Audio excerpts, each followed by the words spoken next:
And now, Busch Gardens Tampa Bay is proud to present Rescue Tales. Hello, everybody. How you guys doing today? That was all right. I think we can do better, though. I said, how you guys doing today? That's what I like to hear. Now, my name is Christian. My name is Joel. And I'm Amanda. And we work for a company called Conservation Ambassadors. And what we do is we give a home to rescued wildlife. Either animals have been hurt and injured out in the wild and can't be set free out there, or oftentimes people try and make pets out of them. This never ever works. It's also against the law, and they get confiscated and sent to our center. So what we do is we take them in, we give them lots of love, lots of attention, and lots of food. And the ones that we can, we train to travel. Going mostly to school groups, giving us a chance to bring some of these amazing animals up close and personal. Now, we have been partnering up with Busch Gardens for close to 30 years now, and we have gotten to witness some of the most amazing conservation work. The SeaWorld Busch Gardens Conservation Fund has awarded over $18 million into organizations worldwide to be able to help some of the most critically endangered species. Yeah, and if that wasn't enough, the SeaWorld and Busch Gardens have also saved 40,000 wild animals. Yeah, I think that deserves another applause, yeah. Now, when they asked us to share some of our most amazing wild animals with you guys, we were super excited to do so. And we're gonna share them with you right now. All right, so this first guest, this is an animal that nobody's ever gonna know, but we'd like to give you a couple hints anyways. First off, she's not a monkey. Second, she comes from the South American rainforest. And lastly, she's a member of the raccoon. Well, let's just check her on out. Come on out here. Hello, welcome. This is Homie, our kinkajou. Can you guys say kinkajou? Bless you. Now, kinkajous are from the South American rainforest, where they'll sleep all day high up in those canopies. And when I say hanging out, I mean hanging. See, kinkajous have a prehensile or grasping tail, which means that they can hang fully upside down. So when they're sleeping all night long, they'll be out in the middle of the night, which means they're nocturnal animals. Now, kinkajous are going to be looking for two different things. One is fruit. What do you think? Oh yeah, that's good stuff. And number two is flowers. Now, we all love flowers, but kinkajous do more than just love them. They are actually cross-pollinators. So they'll walk around looking for those flowers. When they find one, they'll stick their whole tongue inside. They have a 4-inch long tongue. Maybe she wants to show that for you guys. Oh, a little bit of the nose. And so when they stick that whole tongue in the side, they'll get it all over their face, and they'll go to the next flower, and they'll do that over and over and over again, and basically cross-pollinating the entire rainforest overnight. Now, it's up to the kinkajou and those bats of that area to help pollinate those flowers. There's actually certain flowers that only bloom at night. So it's up to these guys to get that job done. Now, we got Homie here because somebody thought it was a good idea to have a kinkajou as a pet. Now, they kept her in a small bird cage in her kitchen. Now, that doesn't seem very fair to her, right? No, exactly. So now she came here to our organization. She gets to do education programs just like these ever since. Now, I think Homie is one of the most unique animals I've gotten to be able to work with. From her prehensile tail to her beautiful canine teeth and her wrists that actually can turn so she can go up and down a tree head first. It's a lot like a raccoon. Well, thanks for hanging with me and Homie. All right, and this is Twitch, our Virginia opossum. This was originally an East Coast animal spread all across the United States. And believe it or not, they were brought state to state as a food source. But we came across Twitch here because one night a lady was driving home and she saw a cute little fur ball run across the road. And she had tried her best to stop, but she had accidentally hit that fur ball. So she got out of her car and saw that she had hit an opossum. However, though, this lady was really, really smart. She had done her research, and she remembered reading somewhere that opossums are marsupial. And we know marsupials out the pouch, but what do they keep in that pouch? What do they keep in that pouch? There we go. So she got down real low. She bravely opened up that pouch, and what she found was 5 beautiful opossums. One of them being Twitch here. So she swooped them on up, and she took them to the nearest rehab center, where they had the best chance of getting back out in the wild. And they were doing great. They were eating. They're foraging for their own food. They're getting bigger and stronger. They start climbing. They're even staying from people. Except for Twitch here, who they had found out had too many medical issues to be released back out in the wild, which is why he was sent over to us. Now, we've had Twitch for a couple months, but check this out. These guys, they only live 2 to 3 years. But check this out. In those 2 to 3 years, a mama opossum, she'll have up to 50 babies. Yeah, if I had 50 kids, I'd probably call after 3 years too. Twitch, though, he's an amazing animal. In fact, he's North America's only marsupial. So let's give a hand to Twitch, our Virginia opossum.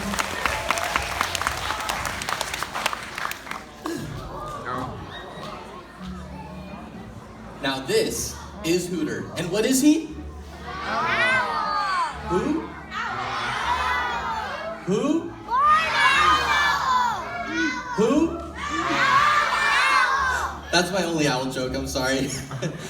All right, yes, this is Hooter the barn owl. This is Hooter the barn owl. Now, this owl was actually flying free 2 years ago when one day he made a really big mistake. He flew out in front of a car. Now, this person tried their best to stop, but they couldn't do it in time. And unfortunately, that shattered his left wing.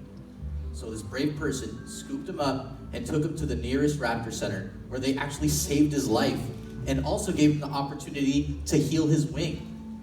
But unfortunately, his wing is not healed enough to be able to survive in the wild. See, these birds are super well equipped to be able to hunt at night. If we were to make this whole room really dark, so dark that you couldn't even see your hand right in front of you, and we put one candle right in the middle of this room, he would be able to see just as well as we can right now. But there's a problem with those eyes. See, these eyes take up so much space in his skull that they're actually stuck facing forward. So if he wants to look to the left, he has to turn to the... Oh, you already did it. Good job. He has to turn to the left. And if he wants to look to the right, he has to look to the... Did you guys change the batteries on this thing, or... I'm not hearing anything. Oh, there. Oh, there we go. Okay. Yes, so he turns to the right. A lot of people tend to think that they can turn their heads 360 degrees, but that's actually not the case. They turn them 270 degrees. Yeah. The reason for that is because they have extra vertebrae in their necks. It's not like the cartoons, they can't just screw their heads on and off. Another thing that they have is these wings. See, these wings are coated with something called comb feathers. And these comb feathers actually give them close to silent flight. You probably aren't hearing this flight pattern right now. But yes, they give them silent flight. And the reason for that is because when they're out hunting for rodents, it's really easy for them because they can use a sneak attack. The rodents don't even hear them coming. So they hunt on mice and rats and pounce on them, and they don't even hear them coming. Now, an owl like this can take out close to 2 to 3 mice a day. That's about 1,000 mice a year for all you mathematicians out there. But, and they also keep down that rodent population. If not, we'd be overrun by the rodent world with a king rat that demands cheese and crackers every single 2 minutes. And yeah, we don't want that, yeah. Now, one thing they don't have is a sense of smell. But that actually comes in handy because our next guest is known to be one of the stinkiest in the world. Yeah. But for now, let's say goodbye to Hooter, the barn owl.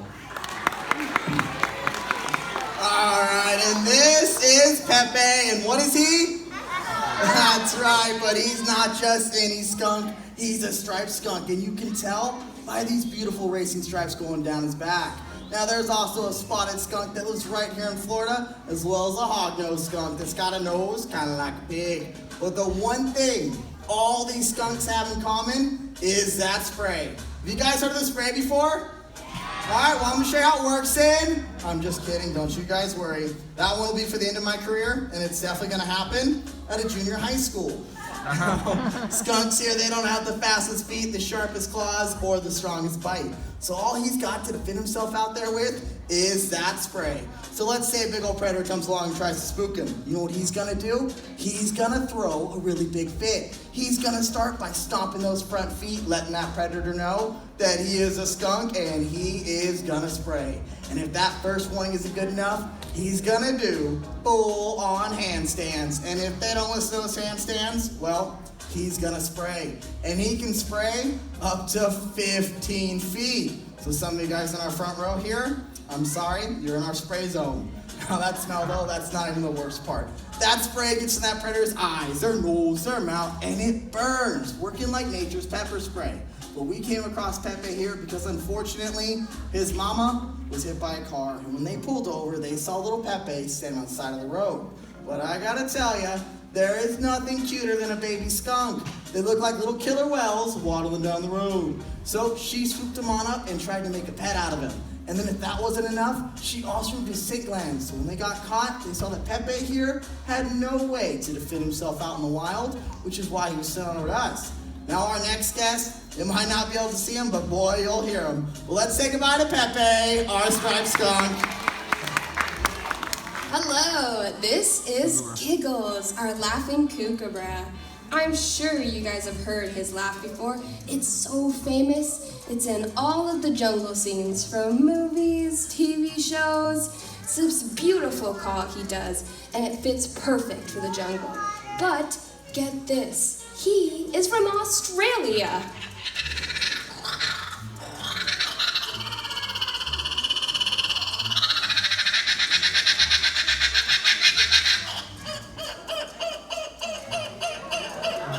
Yeah! Yeah, so he's all the way from the grasslands of Australia, which is like complete opposite climate than a jungle. But you guys heard that beautiful call, wasn't it amazing?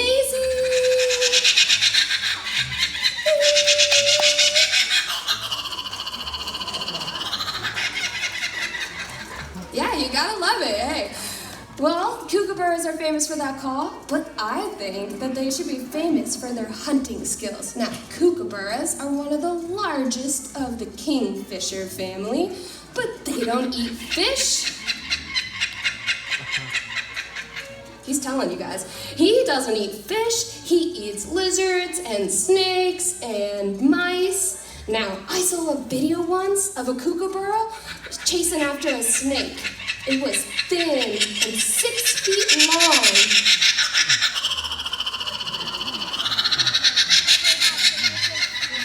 I know, I'm telling them.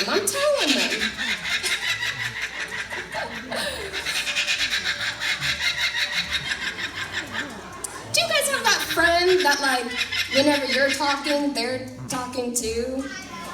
If not, it's probably you. Well, kookaburras are famous for that call, but this hunting, I saw this video, oh my gosh. It was a thin snake, 6 feet long, and they dive down, they grab that snake by the back of their head with that very specialized beak that they have, and then they start whipping it back and forth until it's a limp noodle. And then it'll hang out of their mouth for up to 3 days, slowly digesting it, just flying around with the snake out of their mouth. Sounds weird, I know, but it works for the kookaburra. Now, Giggles here came to us because somebody thought, ooh, I love kookaburras, let me get one for myself. Well, they lived in a... I'm telling them.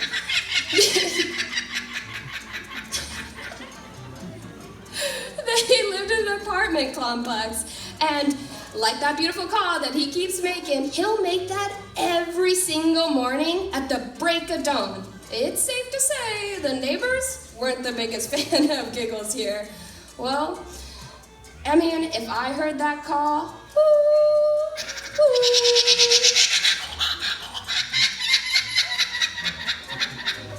thank you. If he made that call every morning, I would start to pull my hair out. Well, actually, that's kind of like our next next guest. Thanks for hanging with me in the Kookaburra. All right, and this beautiful bird is Whizzer, our turkey vulture. And I gotta tell you, I absolutely love his big, beautiful bald head. But in 10 years, I really hope I don't look like him. Now, what this bird does is he'll wake up every single morning and he'll spread those wings out nice and wide, kind of like he's doing right now. He starts to take up that sun, and once he gets nice and warm, he takes flight in the sky and he starts getting to work. He starts sniffing for the dirtiest, most rotten, disgusting thing he can find. And once he finds something so gross and rotten, he's gonna dive on down and he's gonna make a meal out of it. Now I know we're thinking, it's pretty gross, right? He eats dead things, but if we're being honest ourselves, we all eat dead things. Nobody finds a cow to chase it down the road and chew on its leg. Only difference with Whizzer here is he can eat stuff with so much germs and bacteria, it would make us sick to our stomach. He works perfect as nature's cleanup crew. And that bald head of his is absolutely perfect for that diet. He's diving on down to rotten meat. He wants to keep that head nice and clean. But he's got one really weird trick to rinse off these feet when they're nice and dirty. Do you guys want to hear it? Said you guys want to hear it? All right, when those feet get really, really gross and nasty, to rinse them off, he pees on them. Yeah, that's why we named him Whizzer. And Whizzer has been with us for over 17 years. Because 17 years ago, someone had the bright idea to shoot this beautiful bird right in his left wing. And as we know, birds' bones are hollow. So when they break, they don't always heal back right. And that's what happened to Whizzer here. So he can fly a little bit, but unfortunately, not enough to survive in the wild, which is why he was sent on over to us. Now this next guest coming out, he's only got one rule. And that is, you can't say, "Aw," when you see him. You know why? Because I'm sick of it. All right, well, let's say goodbye to Whizzer, our turkey vulture.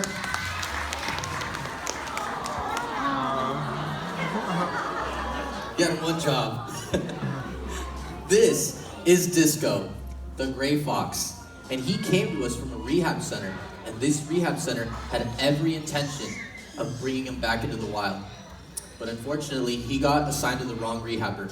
See, she cuddled on him, she loved on him, she let him play with the kids and the dog.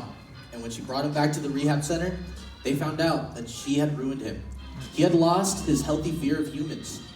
So that's when they called us 16 years ago. But here's the thing. Gray foxes, they only live 7 to 8 years. So I guess that makes him a bit of a senior citizen. Which is why we had to bring him to Florida. Now these animals, they're amazing. They can scale up trees no problem with their cat-like movements. They hunt for rodents, they hunt for birds, look for grasses and berries. They basically look for anything that they can find. They're really good scavengers. But unfortunately, their numbers started to decline. The reason for that is because they were being hunted down for these little soft furs. And if that wasn't enough, we also introduced an invasive species called the European red fox. And they were taking over their habitats and eating their food sources. But in recent years, they have found out that the numbers of these gray foxes actually started to go up, which I think is pretty cool. Now, he is really cute, but boy is he stinky. And he uses that smell to deter all of the other males from his area. Not only that, he uses it to attract the ladies. Yeah, so try to contain yourself, please.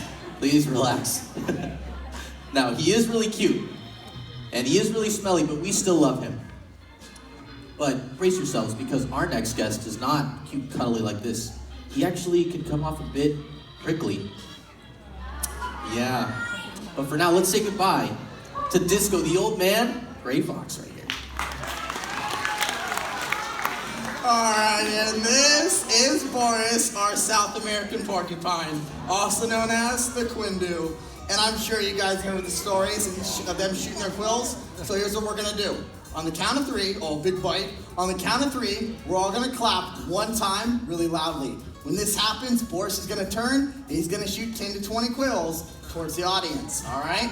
So people in the front row here, cover your eyes. All right, ready? 1, 2, 3.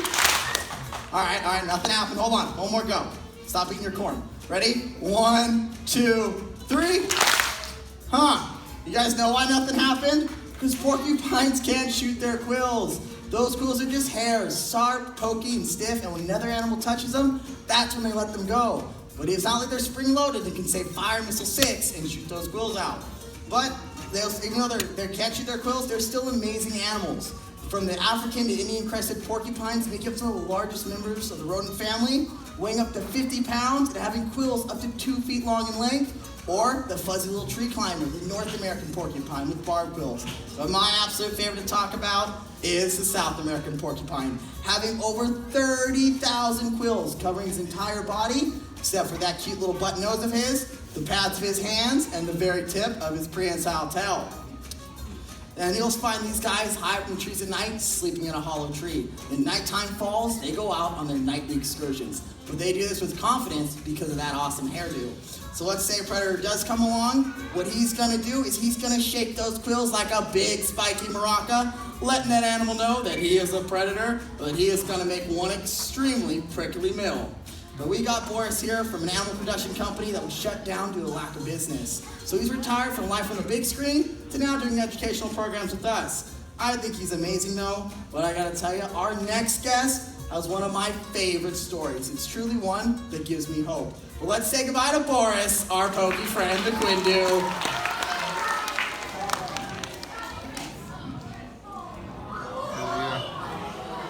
Now this is Thunder. This is a bald eagle. He is the symbol of pride of the United States of America. But unfortunately, we almost lost these birds. We almost lost them to a chemical pesticide called DDT. And DDT was thought to be so safe. DDT was thought to be so safe that people would actually spray it on their kids when they were done playing in the backyard. But the thing is, DDT was not affecting them directly. What was happening was this chemical was actually going into our waterways where the fish would absorb it. And when they went to hunt, they would also absorb it. Eventually, they developed a calcium deficiency, which caused them to lay soft eggs. So when mama bird went to go nest on the eggs, they would break them. And no new generations were being born. Now, over time, even after it was banned in the 70s, that still wasn't doing the job. What it took was a group of passionate people to wait and watch the bird's nest. As soon as they laid that egg, they would chase mom away and collect those eggs. They'd put in fake eggs, take these little eggs, and wait for them to hatch in an incubator. As soon as they hatched, they would chase mom away again, kind of like that.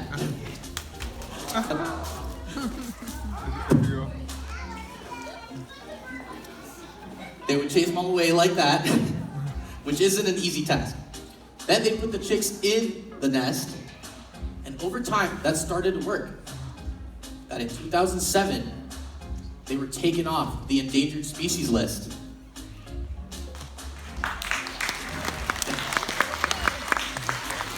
But the best part is that these babies had no trace of DDT in their system, so they were actually able to reproduce with new generations. Now they're thriving in our waterways once again. I think that's super cool. These birds are so well equipped to be able to hunt. See, their eyes, they're 6 times as better than ours right now. Top of that, they have these talons that are super strong. They actually have 1,000 pounds of force per square inch with these talons right here. So when they go hunt, they grab onto a fish and they're not letting go.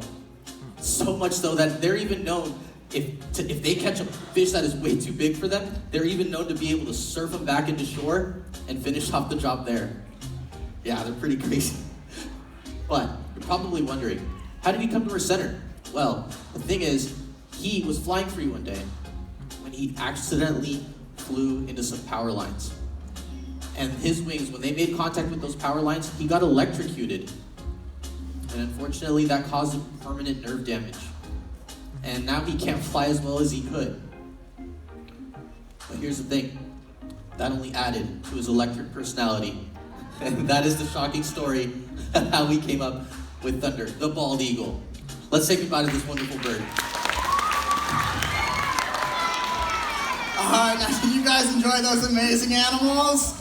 I hope you did. But because we do what we do, we often get asked this one question. We get asked what our favorite animal is. And you know what? We love the wildlife. That's why we do what we do. But my favorite animal, without a doubt, without a question, is this next guest. Her name is Honey, and well, check her out. Come out here, Honey. Yoo-hoo! I trust her, she trusts me. I thought she wanted to be with me.